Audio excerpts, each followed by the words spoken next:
नमस्कार. मी भाऊ तोरसेकर. तुम्ही बघत आहात प्रतिपक्ष. मित्रांनो, ऑपरेशन सिंदूर म्हणजे 22 एप्रिलला जी पहलगामला घटना घडली होती, आता त्याला जवळजवळ 50 दिवस होत आले, ज्यामध्ये 26 निरपराध लोकांचा बळी घेतला गेला. अगदी धर्म विचारून, धर्माचं नाव विचारून, धर्माची प्रार्थना विचारून निर्घृण हत्या करण्यात आल्या. त्याला धडा शिकवला जाणार याविषयी कोणाच्या मनात शंका नव्हती. पण प्रत्यक्ष ऑपरेशन सिंदूर म्हणजे युद्धाची घोषणा केल्यासारखी प्रतिक्रिया दिली जाईल ही अनेकांची अपेक्षा नव्हती. पण ती अपेक्षा पंतप्रधान नरेंद्र मोदींनी आणि भारतीय सेना दलाने पूर्ण केली. ऑपरेशन सिंदूर ही एक प्रकारची अघोषित लढाईच होती. जर पाकिस्तान दहशतवाद माजवणार असेल, दहशतवाद्यांना आश्रय देणार असेल आणि जिहादींचे अड्डे चालवणार असेल आणि त्याचा त्रास भारताला होणार असेल, तर त्याचा बंदोबस्त करणं ही प्राथमिक जबाबदारी भारताची बनते. आणि त्याला आश्रय देणाऱ्याला इशारे देऊन थकल्यानंतर आसरा देणाऱ्याचाही बंदोबस्त करणं हे भारताला भाग होतं. आणि त्यानुसार ऑपरेशन सिंदूर झालं. सवाल इतकाच होता की यातून साधलं काय. आणि हा प्रश्न एवढ्यासाठी आहे की युद्धविराम झाल्याची घोषणा भले पाकिस्तानने केलेली असो किंवा अमेरिकेचे अध्यक्ष डोनाल्ड ट्रम्प यांनी केलेली असो, भारताने युद्धविराम केलाय अशी घोषणा केलेली नाही. ऑपरेशन सिंदूर थांबवलंय अशी घोषणा केली. म्हणजे ते परत कधीही सुरू होऊ शकतं. आणि ज्या पद्धतीमध्ये पंतप्रधानांनी देशाला उद्देशून केलेल्या भाषणामध्ये एक गोष्ट साफ सांगून टाकली की यापुढे पाकिस्तानकडून होणारी कुठलीही दहशतवादी कारवाई, मग ती अधिकृत पाकिस्तानी सेनेकडून, सरकारकडून झालेली असो किंवा त्यांनी पोचलेल्या जिहादी तत्वांकडून झालेली असो, त्याला सुद्धा भारताविरुद्ध पुकारलेलं युद्ध समजूनच प्रतिसाद दिला जाईल. आणि म्हणून ऑपरेशन सिंदूर हे संपलेलं नाही, ते चालू आहे, थांबलेलं आहे, पॉज घेतलेला आहे, टाइम प्लीज म्हटलेलं आहे. ज्या क्षणी टाइम प्लीज संपतो त्या क्षणी परत खेळ सुरू होतो.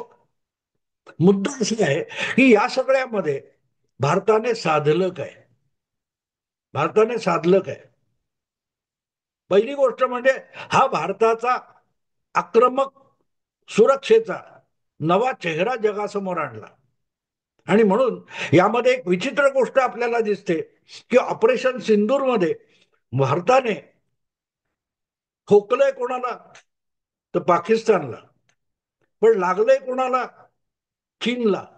आणि बिथरलंय कोण, अमेरिका. किती विचित्र गोष्ट आहेत बघा. एका दगडात किती पक्षी मारले हे आपल्या मराठीमध्ये बोलायची पद्धत आहे.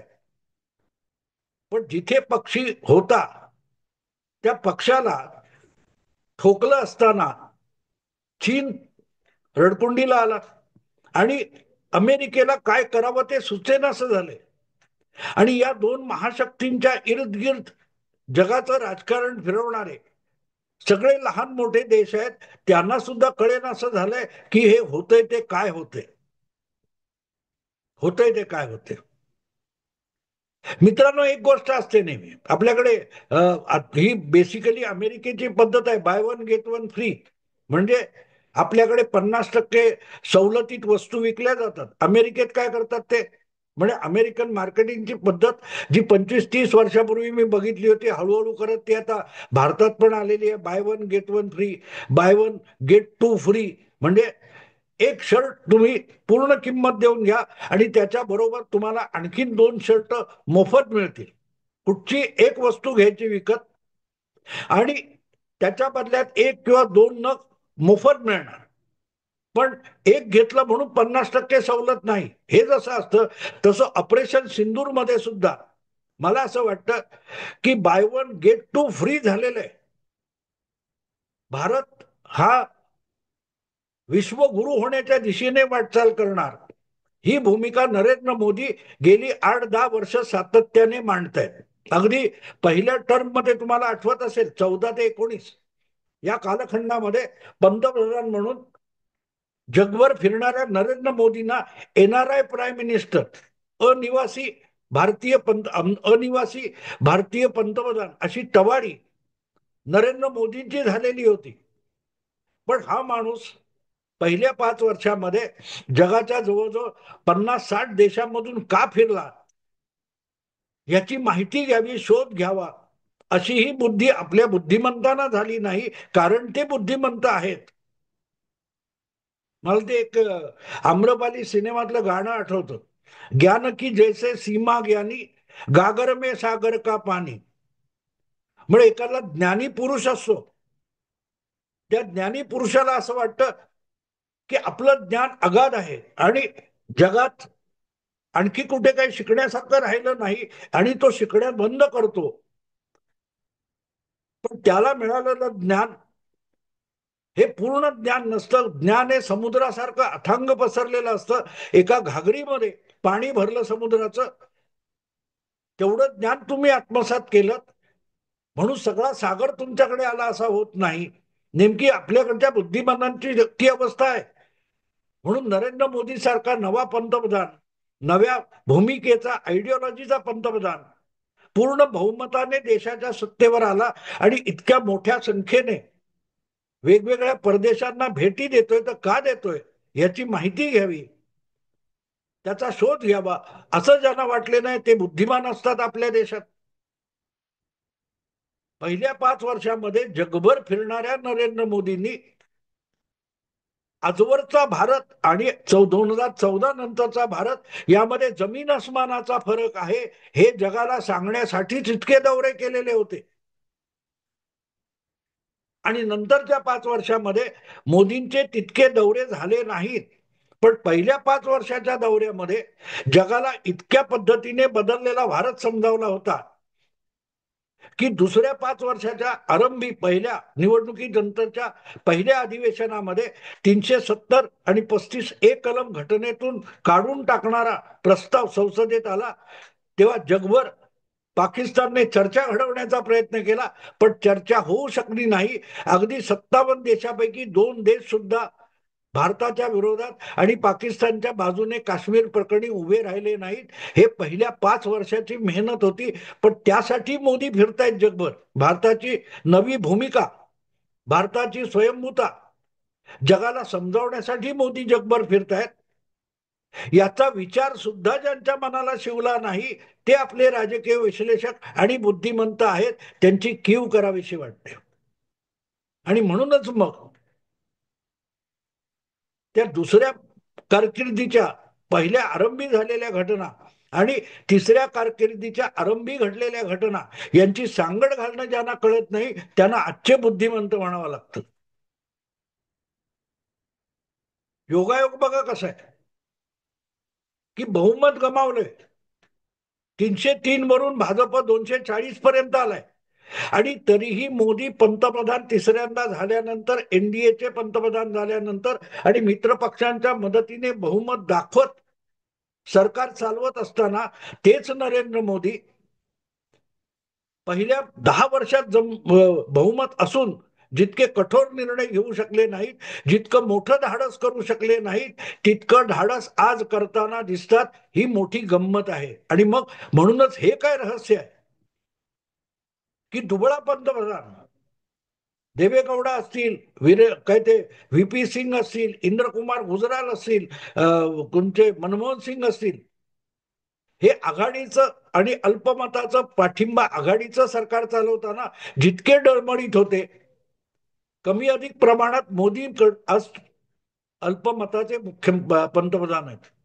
पण तरी ज्या प्रकारचं धाडस मोदी करतायत, तर त्या धाडसामागे ताकद कुठून येते, हिंमत कुठून येते याचा विचार करणं आवश्यक आहे. की आजपर्यंत ठीक आहे, चिरकोट गोष्टी होत्या, पाकिस्तानला उत्तर देणं ते पण आधीच्या सरकारांना जमलं नव्हतं. मोदींनी एअर स्ट्राईक, सर्जिकल स्ट्राईक मध्ये ते करून दाखवलं होतं. पण दोन्ही वेळेला त्यांच्याकडे बहुमत होतं. आज परिस्थिती काय आहे? आज मोदींकडे स्वतःचं बहुमत नाही, पण थेट पाकिस्तानला युद्धाची घोषणा करून धमकावणं, जायबंदी करून टाकणं, बेजार करून टाकणं, कंबर तोडून टाकणं, आणि ते करताना चीन आणि अमेरिका यासारख्या जगात ज्यांना बाहुबली म्हटलं जातं, त्यांना पण अंगावर येण्याआधी शिंगावर घेण्यापर्यंत आक्रमण दाखवणं ही सोपी गोष्ट नाही. आणि म्हणून जो काय ऑपरेशन सिंदूरचा घटनाक्रम आहे, त्याची व्याप्ती किती आहे, त्याचा परिणाम किती दूरवर आहे, हे सगळं समजून घेणं अगत्याचं असतं. कसा योगायोग आहे बघा तुम्ही, छोटी गोष्ट नाहीये मित्रांनो. पाकिस्तानचे 9 हवाई तळ उद्ध्वस्त करून टाकले. यावरून किती गदारोळ झाला पाहिजे. लेबेनॉनवर किंवा हमासवर ज्या प्रकारचे हल्ले इस्रायलने केले होते, त्यावरून किती हलकल्लोळ अगदी राष्ट्रसंघापासून जगभरच्या वेगवेगळ्या जागतिक मंचावर चाललेला होता. पण भारताने जी कारवाई केली आणि अवघी काही तासात केली, त्याबद्दल उच्चारण्याची हिंमत सुद्धा जगामध्ये नाहीये. भले भारताच्या पाठिंब्याला जग धावून आलेलं नसेल, किंवा भारताच्या या प्रति हल्ल्याचं समर्थन करायला जगातले महत्वाचे देश आलेले नसतील, पण भारताने पाकिस्तान विरोधात जी कारवाई केली किंवा तलवार उपसली, तिच्यावर नाराजी व्यक्त करण्याची हिंमत सुद्धा आज कुठल्या देशाकडे उरलेली नाही. ना चीनकडे आहे, ना अमेरिकेकडे आहे, ना युरोपातल्या बहुतांश देशांचा जो काही युरोपियन महासंघ आहे त्यांच्यामध्ये हिंमत आहे. लहान मोठ्या देशाची गोष्ट सोडून द्या. याचं कारण जे काही विश्लेषण ऑपरेशन सिंदूरचं होतंय, त्याचा अर्थ कोणाला कळलेला नाही. एका वेळेला जसं ते काय ब्राह्मोसचं कौतुक सांगतात की जगामध्ये अनेक देशांकडे, 4-5 देशांकडे ब्राह्मोस सारखा अत्यंत भेदक क्रूज मिसाईल वगैरे आहे. क्रूज मिसाईल हा जो प्रकार असतो, त्या प्रकारामध्ये ब्राह्मोसची गणना होते. अतिशय वेगाने जाणं, आणि एकदा त्याला लक्ष ठरवून दिलं की त्या लक्ष्यावर जाताना तिथे जाऊन कुठल्याही भेदक गोष्टींना झुगारून आपलं लक्ष भेदणं, आणि एकाच वेळेला 4-4, 8-8 लक्ष सुद्धा ब्राह्मोस भेदू शकतं, याचं कौतुक आपण ऐकतोय. पण जो निर्णय घेतला गेला ऑपरेशन सिंदूरच्या निमित्ताने, त्यामध्ये सुद्धा भारताचा निर्णय हा सुद्धा ब्राह्मोस सारखाच अनेक लक्ष एका वेळेला भेदणारा होता. ब्राह्मोस पाकिस्तानच्या काय त्या लष्करी तळावर आणि त्याच्या आधी दहशतवादी अड्ड्यांवर सोडली गेली, आणि त्यात अनेक लक्ष एका वेळेला भेदणं हे हेतू होता. पण ही सोडण्यातून जो निर्णय होता युद्धाचा, तो करताना आपण पाकिस्तानला यामध्ये टार्गेट करतोय, पाकिस्तानला लक्ष करतोय, पाकिस्तानला नुकसान करतोय, पाकिस्तानची तबाही करतोय. पण त्याचा सगळ्यात मोठा दणका कोणाला बसणार असेल, तो चीनला बसणार आहे, आणि परस्पर अमेरिकेच्या देखील थोबाडीत बसणार आहे. हे डोक्यात होतं, आणि ते डोक्यात ठेवूनच ही कारवाई केलेली होती. कारण ज्या पाकिस्तानवर हल्ला केला, आणि पाकिस्तानची जी बचावात्मक रचना आहे, सुरक्षा व्यवस्था आहे, ती पाकिस्तानची स्वयंभू नाहीये, आत्मनिर्भर नाहीये. पाकिस्तानने त्यातलं कुठलंही हत्यार आणि शस्त्र स्वतः निर्माण केलेलं नाही, त्याविषयीची तंत्रज्ञान त्यांच्याकडे नाहीये. चीनकडून उधारीने आणलेलं जी काय एअर डिफेन्स वगैरे असतील, किंवा विमानं असतील, किंवा तुर्कीकडून आणलेले ड्रोन असतील, किंवा चीनकडून आणलेली मिसाईल क्षेपणास्त्र असतील, ही सगळी बचावाची यंत्रणा पाकिस्तानकडे होती. पण त्या यंत्रणेला भेदून टाकणं, निकामी करून टाकणं, पराभूत करून टाकणं, हा पाकिस्तानचा दिसणारा पराभव असला तरी तो चीनच्या तथाकथित महान प्रगतीला बसलेला दणका आहे. अमेरिकेशी स्पर्धा शस्त्र बाजारात करणाऱ्या चीनसाठी ऑपरेशन सिंदूरने नुसता स्पीड ब्रेकर लावला नाही, ऍक्सिडेंट करून टाकलेला आहे. आणि म्हणून नुकसान पाकिस्तानचं झालं तरी पाकिस्तान दिवाळखोरच आहे, त्याचं काही नुकसान होणार. पण त्यापेक्षाही भविष्यात चीन जो शस्त्र बाजारामध्ये प्रचंड माल टाकणार होता आणि विकणार होता, तो सगळा दिवाळखोरीत गेला आणि म्हणून दणका चीनला बसला. ही गंमत लक्षात घेण्यासारखी आहे. ब्रह्मास्त्र जसं काही ते ब्राह्मोस सोडल्यानंतर एकाच वेळेला ते 4-5 ठिकाणी कोणाला तरी लक्ष करतं, तसा हल्ला पाकिस्तानवर झाला, पण नुकसान चीनचं झालं. पण चीनचं नुकसान होताना सुद्धा अमेरिकेचं कमी नुकसान झालेलं नाही. कारण F-16 ही अमेरिकेची सर्वात अद्ययावत अशी जी काही लढाऊ विमानं आहेत, ती पण भारताकडून पाडली गेली, ही वस्तुस्थिती आहे. आणि अर्थात त्याची जाणीव अमेरिकेला आहे. आणि त्यापेक्षाही मोठी गोष्ट अशी की भारतासारख्या खंडप्राय देशाला स्वयंभू आणि विकसित देश बनवण्यापासून आणि आपल्या स्पर्धेत येण्यापासून रोखण्यासाठी जे गेल्या 70 वर्षात डावपेच खेळले गेले होते पुढारलेल्या आणि श्रीमंत देशांकडून, ते सुद्धा या एका ऑपरेशन सिंदूरच्या काही तासातल्या कारवाईने उद्ध्वस्त करून टाकलेले. कारण भारत स्वयंभू झाला, तो स्वतःचं तंत्रज्ञान विकसित करेल, स्वतःची अस्त्र शस्त्र तंत्रज्ञान निर्माण करेल आणि म्हणून तो पुढल्या काळात आपल्यासमोर आव्हान होईल, ही भीती प्रगत देशांना होती. गेल्या 30-40 वर्षामध्ये व्हिटो पॉवर मिळाल्यापासून आणि राष्ट्रसंघाचा सदस्य चीन झाल्यापासून, कम्युनिस्ट चीन हा 30-40 वर्षापूर्वी 50 वर्षापूर्वी राष्ट्रसंघाचा सदस्य झाला, अमेरिकेने ते अडवून ठेवलं होतं.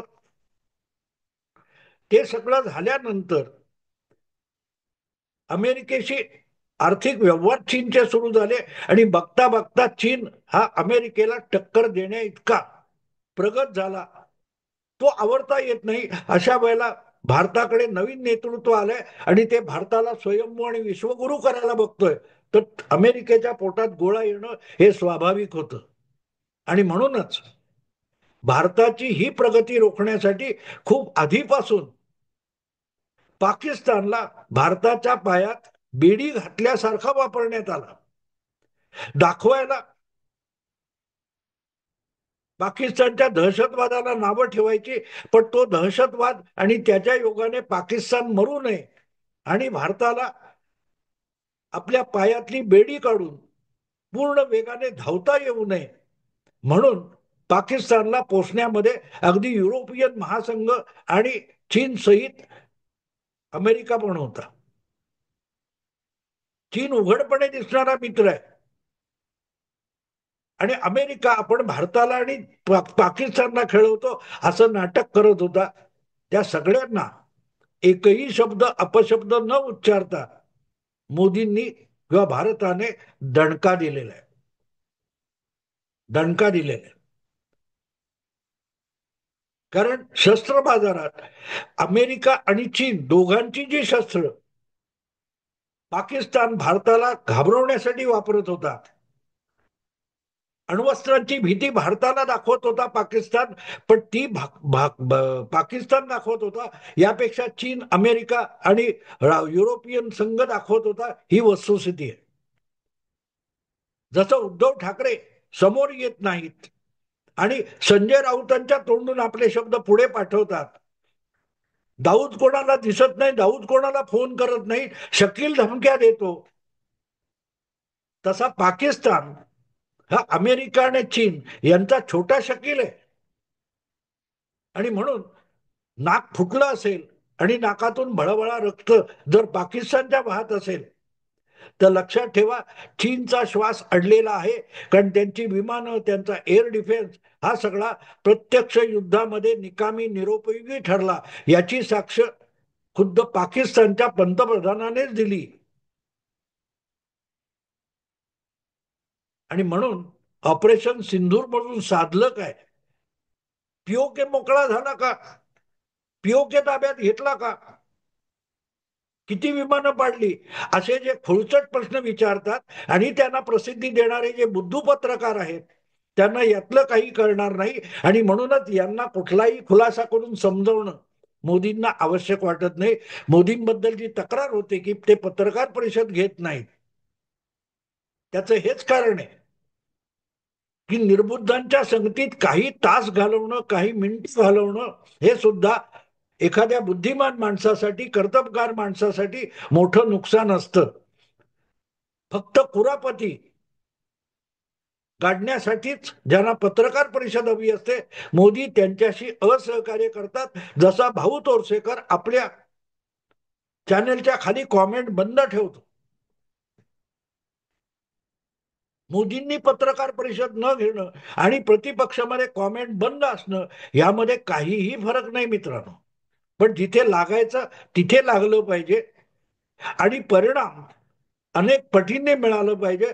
हे ऑपरेशन सिंदूरचं सगळ्यात मोठं यश आहे, ज्याच्यामध्ये हल्ला पाकिस्तानवर झाला, नुकसान पाकिस्तानचं झालं, पण दणका चीनला बसला आणि अमेरिका गाल चोळत उभा आहे. हे ऑपरेशन सिंदूरचं सगळ्यात मोठं यश आहे.